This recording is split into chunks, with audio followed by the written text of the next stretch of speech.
Al-Fatih ini, penakluk kota Konstantinopel, Turki, Istanbul, Turki. Ya, kota Konstantinopel akan jatuh ke tangan Islam, kata Rasulullah. Pemimpin yang menaklukkan kota ini adalah sebaik-baik pemimpin, dan pasukan yang berada di bawah komandonya sebaik-baik pasukan. Rasulullah bersabda ini ketika perang Khandaq. Perang Khandaq, perang parit.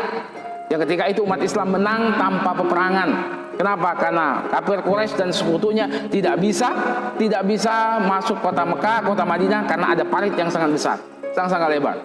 Ya, Rasulullah bersabda, ya, nanti kota Konstantinopel akan jatuh ke tangan Islam. Pemimpin yang menaklukkan kota itu sebaik-baik pemimpin, dan pasukan yang berada di bawah komandonya sebaik-baik pasukan. Padahal umat Islam masih sedikit, bagaimana menaklukkan kota yang luar biasa itu, yang tidak ada negara satupun yang bisa menaklukkan kota itu. Ya. Kemudian Rasulullah meninggal, digantikan 4 sahabat yang mulia. Semua para sahabat, Abu Bakar, Umar bin Khattab, Utsman bin Affan, Ali bin Abi Thalib, bahkan zaman Muawiyah, ya, ingin menaklukkan kota itu. Kenapa? Ingin menjadi pemimpin sebaik-baik pemimpin. Tapi tak ada yang berhasil. Ketika kekhalifahan Turki Utsmani, ada seorang remaja berusia 20 tahun. Dia menggantikan ayahnya sebagai khalifah, dan dia ingin menaklukkan kota Konstantinopel. Berproses lebih kurang 3 tahun. Di usianya yang ke-23, dia ingin menaklukkan kota itu. Dia memiliki pasukan yang hebat luar biasa. Tapi peperangan itu berhari-hari, bahkan berminggu-minggu, belum berhasil menaklukkan kota Konstantinopel. Kenapa begitu sulit menaklukkan kota itu? Karena kota itu dikelilingi oleh laut. Dan di laut itu ada rantai yang sangat besar. Setiap kapal perang yang lewat, dia otomatis tenggelam. Jadi ketika itu, ya, armada peperangan itu ya kapal laut. Belum ada pesawat, apalagi tank belum ada.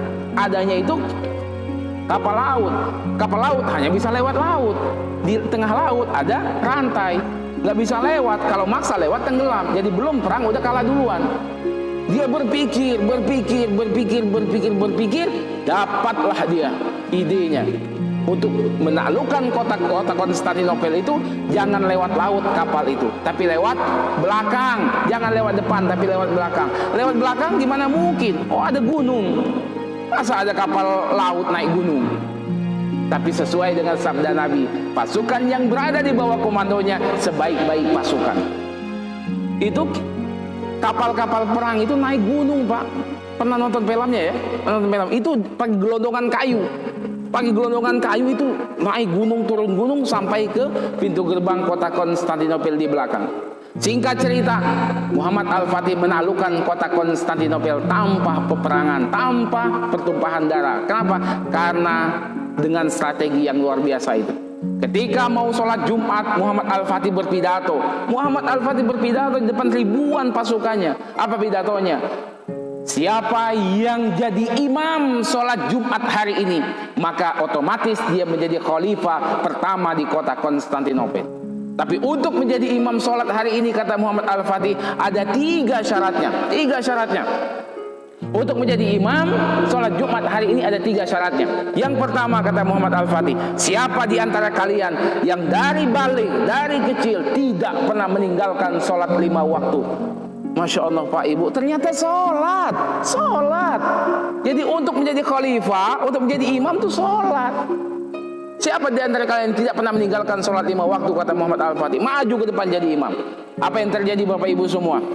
Seluruh pasukan Muhammad Al-Fatih tidak ada yang duduk, semuanya tetap berdiri. Kenapa? Artinya sesuai dengan sabda Nabi lagi, pasukan yang di bawah komandonya sebaik-baik pasukan. Pasukan Muhammad Al-Fatih rajin ibadah, sholat tidak pernah terlambat, sholat tidak pernah ditinggalkan. Maka sebaik-baik pasukan. Karena nggak mungkin jadi imam semua toh. Masa jadi imam semua, siapa jadi makmum kan? Maka masuk syarat yang kedua. Siapa di antara kalian, kata Muhammad Al-Fatih, yang dari balik sampai detik ini tidak pernah meninggalkan sholat sunnah rawatib, silakan maju ke depan jadi imam. Sholat sunnah rawatib, sholat ba'diyah, qobliyah, dan ba'diyah. Jadi pasukan Muhammad Al-Fatih bukan hanya rajin sholat 5 waktu, tapi sholat sunnahnya, qobliyah, dan ba'diyah rajin sholatnya. Masih banyak yang berdiri, sebagian ada yang duduk. Maka masuk syarat yang ketiga. Apa syarat yang ketiga? Kata Muhammad Al-Fatih, siapa di antara kalian dari balik sampai detik ini tidak pernah meninggalkan sholat sunnah tahajud, silakan maju ke depan jadi imam. Semua pasukannya duduk, tinggal satu orang yang masih tetap berdiri, dan dialah Muhammad Al-Fatih sendiri. Maka dikenal dalam sejarah tinta emas sejarah Islam, kekhalifahan Islamiyah, pemimpin yang rajin sholat tahajud, panglima perang yang rajin sholat tahajud, jenderal perang yang rajin sholat tahajud, presiden yang rajin sholat tahajud, gubernur yang rajin sholat tahajud, bupati wali kota yang rajin sholat tahajud, camat lurah yang rajin sholat tahajud, RT RW yang rajin sholat tahajud. Bahkan lebih kecil pemimpin itu, pemimpin rumah tangga, seorang ayah yang rajin sholat tahajud. Masya Allah. Kita mulai dari yang terkecil Bapak Ibu semua. Untuk menjadikan umat Islam kuat, maka kuatkan di rumah dulu. Dengan cara apa? Rajin sholat tahajud. Rajin sholat tahajud. Tengah malam jam 2, jam 3 bangun. Bangun sholat tahajud. Bangunkan istrinya, bangunkan suaminya. Bahkan dalam sabda Rasulullah SAW, seorang suami yang bangun tengah malam kemudian dia membangunkan istrinya, maka sepanjang malam malaikat rahmat mendoakan keluarga itu. Sebaliknya, seorang istri bangun tengah malam kemudian membangunkan suaminya, maka sepanjang malam malaikat rahmat mendoakan keluarga itu. Sholat tahajud. Ternyata salah satu yang membuat umat Islam itu kuat dengan sholat tahajud. Rumah tangga kuat dengan sholat tahajud. Negara kuat dengan sholat tahajud. Bahkan sebuah bangsa akan kuat dengan sholat tahajud. Bapak Ibu sekalian yang dimuliakan Allah Subhanahu wa Ta'ala, ternyata untuk menjadikan umat Islam itu kuat bukan materinya, tetapi bagaimana keimanan kepada Allah Subhanahu wa Ta'ala. Dan orang yang bangun tengah malam untuk melaksanakan sholat tahajud pasti memiliki keimanan yang kuat. Pasti memiliki keimanan yang